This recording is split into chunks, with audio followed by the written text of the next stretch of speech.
32 వయసులో సిలువ వేయబడి భయంకరమైన మరణం పొందారు. దాన్ని విజయవంతమైన జీవితం అంటారా? లేదు. కానీ మనం ఆయనకు నమస్కరిస్తాం.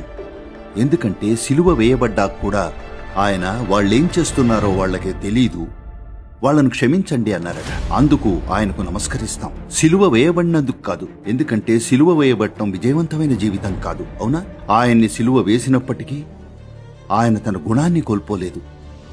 దానికి నమస్కరిస్తాం. జీవితం ఆయనపై ఒకదాని తర్వాత ఒకటి విషాదాలు విసిరినా ఆయన వాటన్నిటికీ అతీతంగా నిలిచారు. మనం దాన్ని ఆరాధిస్తాం, ఎందుకంటే ఇది మనలో ప్రతి ఒక్కరి విషయంలోనూ నిజం.